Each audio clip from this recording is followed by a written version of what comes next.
প্রিয় দর্শক, সপ্তাহ ঘুরে ফিরে এলাম আপনাদের প্রিয় অনুষ্ঠান গ্যালারি নিয়ে। সঙ্গে আছে আমি বর্ষণ কবির। ক্রিকেট মাঠের খেলা, কিন্তু ক্রিকেট এখন সম্ভবত টেবিলেই স্থান পাচ্ছে বেশি। ডোমেস্টিক লিগে বা স্থানীয় ঘরোয়া ক্রিকেট লিগ নিয়ে যা হচ্ছে তা নিয়ে রীতিমতো উত্তপ্ত ক্রিকেট পাড়া, কিন্তু খেলা নিয়ে কোনো আলোচনা নেই। খেলা নিয়ে আলোচনার একটা আমরা দিক নির্দেশনামূলক অনেকগুলো সংবাদ সম্মেলন হয়তো গত কিছুদিনে দেখেছি পক্ষে বিপক্ষে। যেহেতু আমরা আজকে স্বাগত জানাচ্ছি আপনাকে, আমাদের আদনান দীপন ভাই, যিনি চেয়ারম্যান হচ্ছিল সিসিডিএমের, ঢাকা মহানগর ক্লাবের। এখন আপনি একটু ঢাকা মহানগরের যে ক্রিকেট কমিটি যারা ক্রিকেটটা পরিচালনা করে, প্রথম দ্বিতীয় তৃতীয় বিভাগের সঙ্গে প্রিমিয়ার লিগটাও আপনারা দেখভাল করেন। আপনাকে খুব হট সিটে আজকে পেয়ে যাওয়ায় আমরা আসলে খুব আনন্দিতও বটে।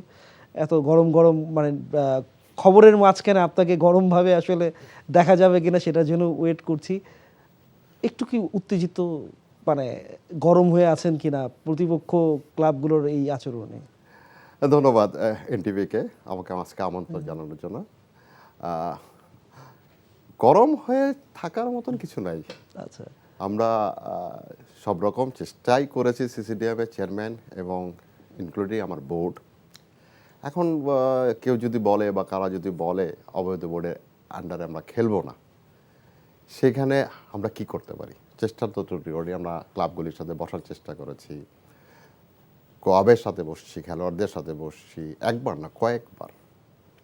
কিছু ক্লাবের প্রেসিডেন্ট, যেটা পরে দেখা গেল যে না উনি বলেননি, কিন্তু আমরা তো দেখেছি আমাদের মাননীয় বোর্ড প্রেসিডেন্ট সাহেব কথা বলেছেন, আমাদের সামনেই কথা বলেছেন। কিছু ক্লাবের পরিচালকদের সাথে কথা বলেছেন, তারা আশার বাণী শুনিয়েছেন। কিন্তু একটা তো সিস্টেম থাকতে হবে। আমরা তো 2000 ছেলের জীবন নিয়ে খেলতে পারি না। এটা তো আমাদের বোর্ডের দায়িত্ব, সিসিডিএমের দায়িত্ব। সেই হিসাবে তো লিগটা শুরু করলাম, দেখা যাক ভবিষ্যৎ। এখন তো পসপন্ডেড অবস্থায় রাখলেন, এখন আসলে প্রথম বিভাগ লিগটা আদৌ কি মাঠে গড়াবে বাকি অবস্থায়? এইখানে একটু আপনাকে ঠিক করে পসপন্ড অবস্থা রাখা হয়নি, যেহেতু লিগ শুরু হয়ে গেছিল। হওয়ার পরে দুটো রাউন্ডের একটা রাউন্ডে দুই গ্রুপের খেলা শেষ হয়েছে। ওখানে 8টা টিম ওয়াকওভার দিয়েছে। ক্রিকেট বোর্ডের এবং সিসিডিএমের বাইলজ অনুযায়ী তারা রেলিগেটেড হয়ে গেছে। এটা আমরা প্রেস করি। এই ভাইরাসটাও নিয়েও তো কন্ট্রোভার্সি আছে যে এটা আপনারা অ্যাডপ্ট করেছেন, এক বা একাধিকের জায়গায় আপনারা ততোধিক এটা সংযুক্ত করেছেন কোনো রকম ইজিএম এজিএম ছাড়া। এটা যদি কেউ আইনি প্রক্রিয়ায় যায়, আপনাদের এই যে বাদ দেওয়াটা, এটা কতটুকু টিকবে বলে আপনার মনে হয়? দেখুন, প্রথম জিনিসটা আপনাকে আমি ক্লিয়ার করে দিই, এটা অ্যাডপ্ট করা হয়েছে একটা ভুল ধারণা। সবসময় ক্রিকেট বোর্ডের বায়োলজে আছে এবং এবার প্লাস করা হয়েছে যে একাধিক, আগে ছিল দুটো, একাধিক। এটা ক্রিকেট বোর্ড যখন ক্রিকেট বোর্ডের আন্ডারে সিসিডিএম, ক্রিকেট বোর্ড এই ডিসিশনটা নিতে পারে। এটা এমন কোনো সাংবিধানিক জিনিস না যে এটা আমরা চেঞ্জ করতে পারবো না। কিন্তু এত সেন্সিটিভ ইস্যুতে আসলে কোনো রকম পরিবর্ধন করার আগে স্টেক হোল্ডারদের সঙ্গে কথা বলারও তো একটা প্রয়োজনীয়তা যে কেউ অনুভব করতে পারে। দেখুন, স্টেক হোল্ডারদের সাথে কথা বলা, কারণ আপনাদেরই তো সব ভাই ব্রাদার, ক্লাবেরই লোক, আপনিও ক্লাব প্রতিনিধি হিসেবে এসেছেন, যারা খেলতে যাচ্ছেন না তারাও ক্লাব প্রতিনিধি। দেখুন আমরা কিন্তু আমন্ত্রণ সবসময় জানিয়ে আসছি ক্লাবগুলিকে, জানাইনি এটা কিন্তু বলতে পারবে না। এখন তারা আমন্ত্রণ গ্রহণ না করলে তখন তো একতরফা আমাদের ডিসিশনে যেতে হবে না। আমাদের লিগ এই বৈরী ভাবটা আমরা একটু শুনে আসি, আসলে আপনার কাউন্টার পার্টরা কেন খেলতে চাচ্ছেন না। নির্বাচনের পূর্বে যে সমস্ত কারচুপিগুলি করেছে, যে পন্থায় তারা এই নির্বাচনটা সম্পন্ন করেছে, প্রত্যেকটা স্টেপে ছিল ভুলে এবং প্রতারণার আশ্রয় নিয়ে। সুতরাং এই বোর্ডকে আমরা কখনো বৈধ বোর্ড বলে স্বীকার করি না। এই বিসিবি অবৈধ এবং এর আন্ডারে আমরা কোনোভাবেই যেতে চাই না। আপনিও তাহলে কি অবৈধ পরিচালক এখন সামনে আছেন বলেই কোশ্চেনটা করা?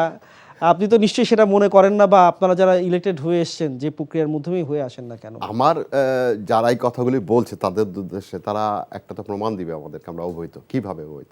ইলেকশনটা ফেয়ার হয়নি, ইলেকশন অনেক রকম ম্যানিপুলেশন হয়েছে, গভর্নমেন্টের হাত ছিল, এরকম প্রচুর অভিযোগ তো আপনিও জানেন।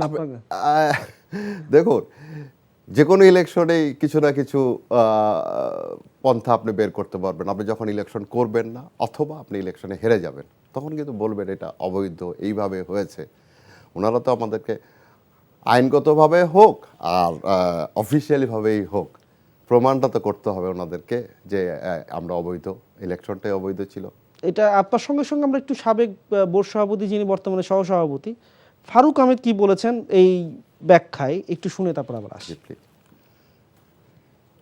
বোর্ডের ইন্টেনশনটা পুরো ক্লিয়ার করেছে। এখানে আসলে দুইটা পক্ষ না একটা পক্ষ, আমার মনে হয় ক্লাবরা খেলতে চাচ্ছে না।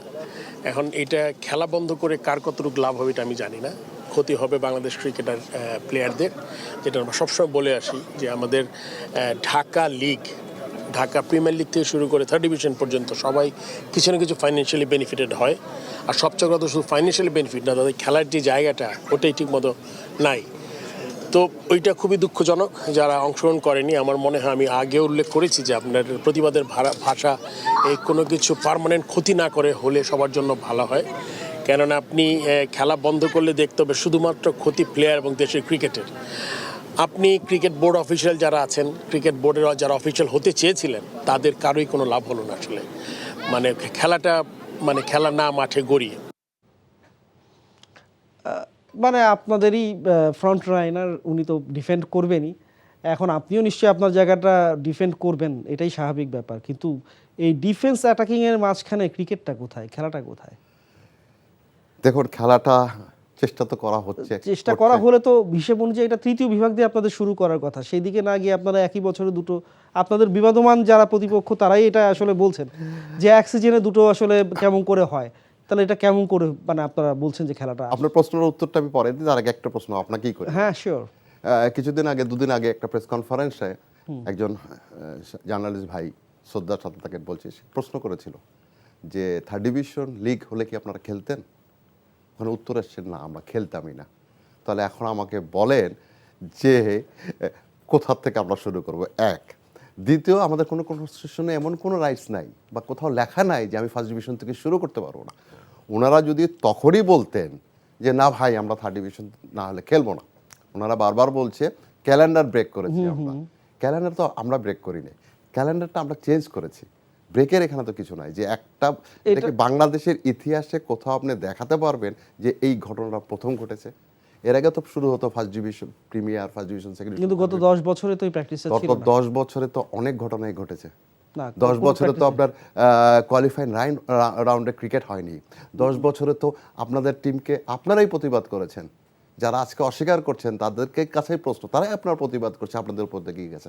গত এক বছর, গত বছর থেকে এবছর আপনারা দেখেন ক্রিকেটটা কোথায় যাচ্ছে।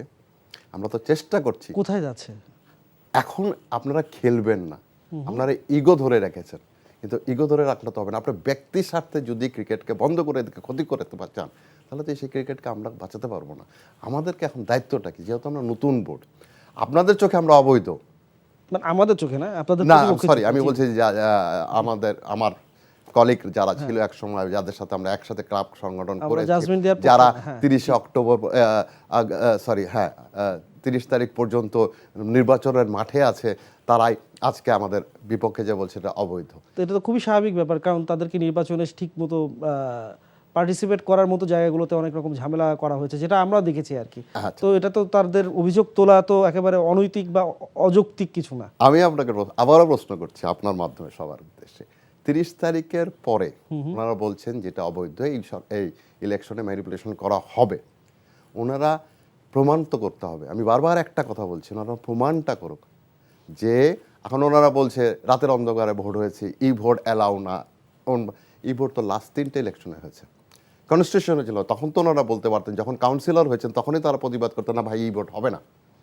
এই কথা তো তারা এটাও বলতে পারে যে 15টা ক্লাবের ব্যাপারে ফারুক আহমেদ কেস করেছিলেন বা যেটা করেছেন, তিনি আবার সেই 15টা ক্লাবের এখানে যে কথা বলছেন, এটাও কি কতটুকু যুক্তিযুক্ত? 15টা তাহলে এটা কাউন্টার পার্ট হয়ে যাচ্ছে না? না, মানে একটা ফারুক আহমেদ কন্ট্রাডিক্ট তো যদি ওনাদের পার্টে থাকে, এই পার্টেও তো বেশ কিছু কন্ট্রাডিকশন আছে। 15টা ক্লাবের বিরুদ্ধে যে শেষ মুহূর্তে যেটা নির্বাচন নিয়ে হবে কি হবে না, এটা একটা টানাপোড়েনি তৈরি হলো।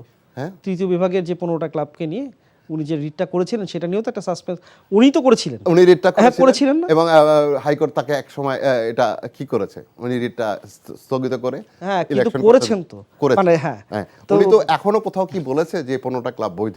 ধন্যবাদ। আপনি তখন বলছিলেন তৃতীয় বিভাগের এটা ফারুক আহমেদ বলেন নাই, তো এটা অনুমোদন সাপেক্ষে আসলে বলা মুশকিল যে এটা আসলে এখনো জাস্টিফাইড কিনা এই 15টা ক্লাবের থাকা না থাকা। দেখুন, এটা এখনো আমি যতটুকু জানি সিসিডিএম মানে আমি একটু কোশ্চেনটা আপনার কাছে উল্টো আবার করি। জি। ফাহিম সিনা বলেছেন ঠিক আছে যে খেলতেন না, কিন্তু ওনারা যদি খেলতেন এই 15 ক্লাব কি থাকতো কিনা? দেখুন তখনকার সিচুয়েশন ইজ ডিফারেন্ট বিকজ তখন হয়তোবা আমি যতক্ষণ পর্যন্ত উচ্চ আদালতের রায় না পাই আমি তো তাদের বিরুদ্ধে কোনো অ্যাকশনে যেতে পারবো না। তো তখন তারা লিগ্যালভাবেই খেলতো, 15টা ক্লাবই খেলতো। লিগ চলাকালীন অবস্থায় কী ডিসিশন হতো সেটা তো 15টা ক্লাব কিন্তু সবগুলি আপনার ইয়েতে না, থার্ড ডিভিশন লিগে না, ফার্স্ট ডিভিশন সেকেন্ড ডিভিশন মিলে। সো যেহেতু ফার্স্ট ডিভিশন এখন খেলছে তারা, সো এই ডিসিশন আমি নিতে পারি না সিসিডিএম চেয়ারম্যান হিসাবে। এটা আপনার উচ্চ আদালত থেকে রায় আসার পর বর্তমান পরিচালক হওয়ার পরও বেশ কয়েকজন কাউন্সিলরশিপ থাকা সত্ত্বেও যারা ভোট দিয়েছেন বিসি নির্বাচনে এবং বর্তমানে পরিচালক, তাদের ক্লাবও তো খেলছে না, তাহলে তো এই মানে যে কারণেই হোক সেখানে তো খেলছে না। এটা তো তাহলে তো সেই হিসেবে আপনাদের বোর্ড কতটুকু যৌক্তিকভাবে লজিক্যাল গ্রাউন্ডে দেখুন কাউন্সিলরশিপটা ইজ ডিফারেন্ট জিনিস। কাউন্সিলর যে কেউ যে কোনো ক্লাব থেকে হতে পারে, এটা ক্লাবের ডিসিশন। আর ক্লাবের খেলা না খেলা অনেকখানি নির্ভর করে ক্লাবের এক্সিকিউটিভ কমিটির উপরে। সব কাউন্সিলর এক্সিকিউটিভ কমিটির কিংবা সব কাউন্সিলর প্রেসিডেন্ট ভাইস প্রেসিডেন্ট সেটা বুঝলাম, কিন্তু কাউন্সিলরশিপ যখন একজনকে দেয়া হয় তিনি যখন আবার বোর্ড পরিচালক হয়ে যান বা কোনো বড় একজন কর্মকর্তা হয়ে যান, তখন তার ক্লাব যদি না খেলে তিনি কি সেখানে বোর্ডে থাকার লজিক্যাল গ্রাউন্ডটা হারিয়ে ফেলেন কিনা? আমি বলছি না আইনগতভাবে সেটা তো কোনো সমস্যা। দেখুন আইনগতভাবে এটা তো সমস্যা না, আপনি নিজেই বলে দিলেন। আর দ্বিতীয় হলো লজিক্যালি অনেক ক্লাবই কাউন্সিলর করার পরে ওই ক্লাব খেলছে না, এটা কিন্তু আমি অস্বীকার করছি না। বাট আমার কাছে মনে হয় না এটা বোর্ডের ডাইরেক্টর বা পরিচালক থাকা বা কোনো কমিটির চেয়ারম্যান থাকাটার কোনো বাধার কারণ হতে পারে। আমিনুল ইসলাম বুলবুল যিনি বর্তমান বোর্ড সভাপতি, উনি তো বলেছিলেন যে এই যে লিগটার জায়গায় যারা খেলবে না তাদের জায়গায় যারা খেলবে আলাদা টুর্নামেন্ট একটা আয়োজন করার কথা। এই আয়োজনটা আসলে কি আপনারা করতে পারবেন? দেখুন দুটো জিনিস আছে, একটা হলো আমরা পারবো না সিসিডিএম একদম আমি অ্যাজ এ চেয়ারম্যান হিসাবে যারা খেলবে না তাদের নাম দিয়ে কোনো টুর্নামেন্ট করতে, ইট ইজ নট পসিবল।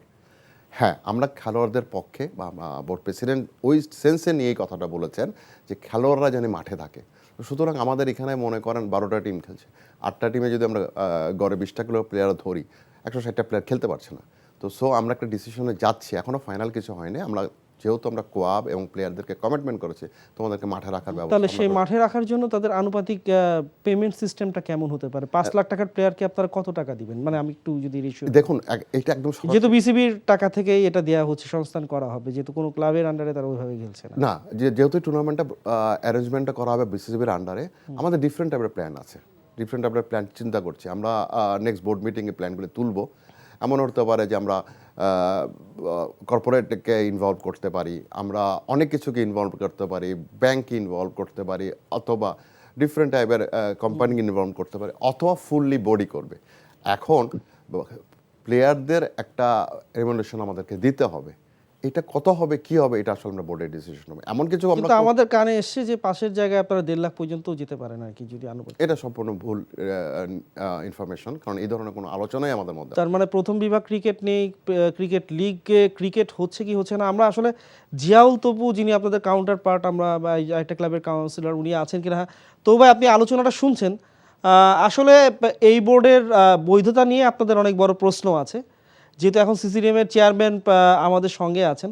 তিনি আপনাদেরকে শুধু তিনি না, বাংলাদেশ ক্রিকেট বোর্ডের সভাপতি সহ অনেকেই অনেক সময় অ্যাপ্রোচ করেছেন যাতে আপনার মাঠে ক্রিকেটটা যেন থাকে, খেলাটা থাকে।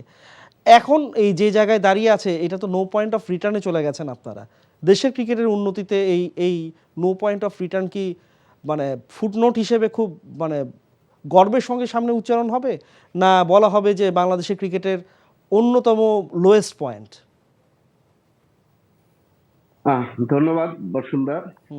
আসলে সিসিডিএম এর চেয়ারম্যান দীপন ভাই এখানে আসেন, উনি আমাদেরকে ডেকেছিলেন 22শে অক্টোবর প্রথম ফার্স্ট ডিভিশনের মিটিং এ। আমরা 20টা ক্লাব 18টা ক্লাব মনে হয় সেদিন উপস্থিত ছিলাম, এবং 18 ক্লাবের ম্যাক্সিমাম ক্লাবেরই একটা অনুরোধ ছিল তাদের কাছে যাতে একই ইয়ারে 6 মাস পরে আপনি ফার্স্ট ডিভিশনটা শুরু করেন না, আপনারা অ্যাজ পার যেটা সবসময় হয়ে আসছে তৃতীয় বিভাগ দিয়েই শুরু করেন। কিন্তু তারা আমাদের সে কথা তারা শোনেননি। তো ভুলটা তো তারা শুরু করছে নিয়মটা ভেঙে। এই নিয়মটা ছিল গত কয়েক বছর ধরেই থার্ড ডিভিশন দিয়ে শুরু, প্রিমিয়ার দিয়ে শেষ। এখন তারা খোরা যুক্তি দিছে, কোন ফার্স্ট ডিভিশন প্লেয়ার খেলতে না পারলে সেকেন্ড ডিভিশন খেলবে, সেকেন্ড ডিভিশন খেলতে না পারলে থার্ড ডিভিশন খেলবে, এরকম করে। তাহলে প্রিমিয়ারের প্লেয়ার কোথায় খেলবে? এটার উত্তর কি দীপন সাহেব সেদিন দিতে পারছিলেন? দিতে পারেন। জীবন ভাই আজকে উত্তর দেওয়ার মতো অবস্থায় আছেন কিনা আপনি? সরি, না না, আপনাকে না, আমি দীপন ভাইকে কোশ্চেনটা আপনার হয়ে করলাম যে আপনি কি অ্যান্সার দেওয়ার মতো অবস্থায় আছেন কিনা এটার। আগে এই পার্টটা অ্যান্সারটা যদি দেন। প্রশ্নটা কি ছিল? ওই যে প্রথম বিভাগ ক্রিকেটারকে আপনারা দ্বিতীয় বিভাগ বা তৃতীয় বিভাগে খেলতে বলছেন, তারা প্রিমিয়ারের ক্রিকেটার ওনার কথা অনুযায়ী যে খেলবে কোথায়? প্রথম বিভাগ, দ্বিতীয় বিভাগ, তৃতীয় বিভাগ খেলতে বলছি বলি নাই, আমি বলছি এটা ছিল আমাদের প্রপোজাল, আমাদের থেকে বলা যে কোনো প্লেয়ারের জন্য। এই কারণে ওনার আরেকটা প্রশ্নটা আমি উত্তর দিয়ে দিই। First division, second division, third division আমরা এটা শুরু করেছি, ওনাদের রিকোয়েস্ট ছিল। রিকোয়েস্টটা 12টা ক্লাব তো মেনে খেলতেছে এখন লিগ, আর 8টা ক্লাব তো খেলছে না। 8টা ক্লাব খেলছে না।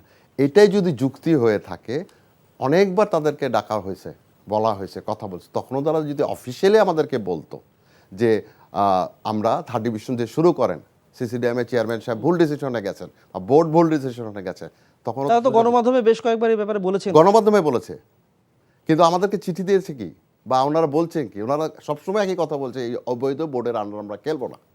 ওনারা কিন্তু গণমাধ্যমে, আমি অস্বীকার করছি না, ওনারা বলুক।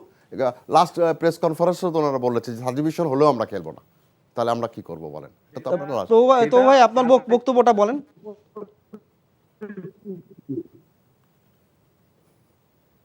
তো ভাই বলেন আপনি।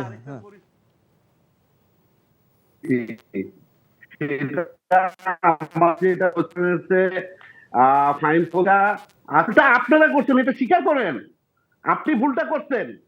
আপনি থার্ড ডিভিশন দিয়ে শুরু করলে আজকে এই দিন দেখতে হতো না বাংলাদেশ ক্রিকেটে। আপনি তো সেই পথে যান নাই, আপনি গেছেন হিটিং পথে, যে 6 মাসের মধ্যে আরেকটা ফার্স্ট ডিভিশন লিগ দিব, দেখি তারা খেলে কিনা। আপনি তো এইভাবে ক্রিকেট চালাতে পারবেন না। কিভাবে আপনি আমাদেরকে ডেলিগেটেড করেন? কোথায় লেখা আছে সিসিডিএম এর বাইলজে আমরা যেদিন খেলবো না ডিসিশন নিছি 43-44 ক্লাব, যেদিন আমরা সিও বরাবর সেই চিঠি হাতে পৌঁছাইছি 2:15 সময়, এবং সেদিন ক্রিকেট বোর্ডের মিটিং ছিল, সেদিন আপনারা ডিসিশন নিয়েছেন যারা না খেলবে তারা নেমে যাবে। এটা তো হতে পারে না। আপনি 76 ক্লাবের অংশগ্রহণ, আপনি তাদেরকে না ডেকে একটা বোর্ড মিটিং এ ডিসিশন নিলেন যে ওনারা নেমে গেলেন। আমরা স্টেক হোল্ডার, বাংলাদেশ ক্রিকেটের মেন স্টেক হোল্ডার হলো এই 76 ক্লাব। আপনি তাদেরকে বাদ দিয়ে আপনি ডাক না দিয়ে একটা নতুন নিয়ম করে দিবেন আর সেই নিয়ম সারা দেশ মানবে, এটা তো হতে পারে না। ভুল আপনারা শুরু করছেন, এবং আপনারা যখন বলতেছেন আমরা কেন বলি নাই আবার তৃতীয় বিভাগ দিয়ে শুরু করার, আমি তো মিটিংয়েই আপনাকে বলে আসছি, আপনাকে এবং পরবর্তীতে আপনাদের যে vice chairman, vice president cricket board Farooq ভাই লাস্টে এসে জয়েন করতে, তাকেও বলে আসছি যে আপনারা থার্ড ডিভিশন দিয়ে শুরু করেন। আপনারা তো সেটাও শুনলেন না। এটা কিন্তু খুব ইন্টারেস্টিং। আপনি কিন্তু বলছিলেন যে তো ভাই আমি আপনার বক্তব্যে আসতেছি, আপনি বলছিলেন যে উনাদের তরফ থেকে এরকম কিছু বলা হয় না, কিন্তু উনি ক্লেম করছেন যে উনি আপনাদেরকে বলে এসেছিলেন ক্লাবের।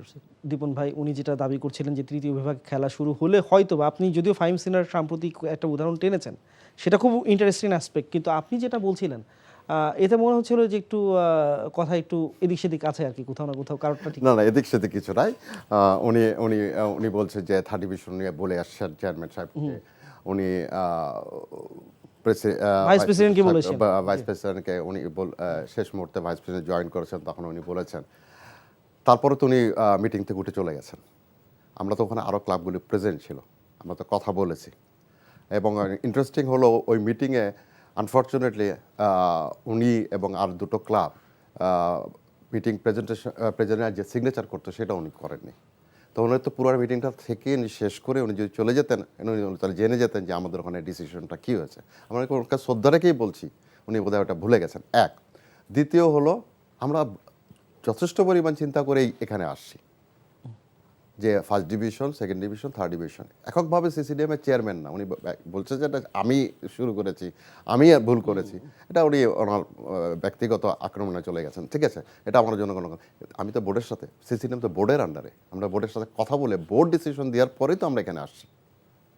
না বুঝতে পারছি। তো ভাই মানে খুব শেষের দিকে চলে আসছি আমরা। আমরা একটু জানতে চাই যে আসলে ক্রিকেট কি মাঠে ফিরবে, মানে আপনারা মাঠে ফিরবেন, না ফিরলে তো আসলে ক্লাব ক্রিকেট আর হচ্ছে না।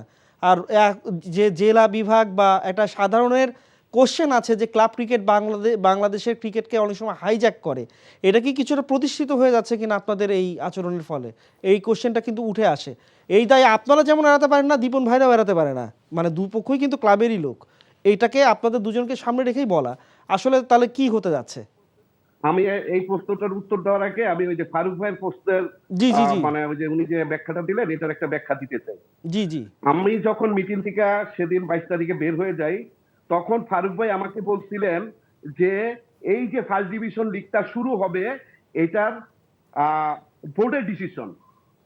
যখন ক্রিকেট বোর্ডের ভাইস প্রেসিডেন্ট বইলা ফেলায় এটা ক্রিকেট বোর্ডের ডিসিশন, তখন আর থার্ড ডিভিশন দিয়ে শুরু হবে না সেকেন্ড ডিভিশন না প্রিমিয়ার দিয়ে শুরু হবে। দে আর ডিসাইডেড যে খেলা শুরু হলে ফার্স্ট ডিভিশন দিয়ে শুরু হবে, তারা এর বাইরে যাবে না।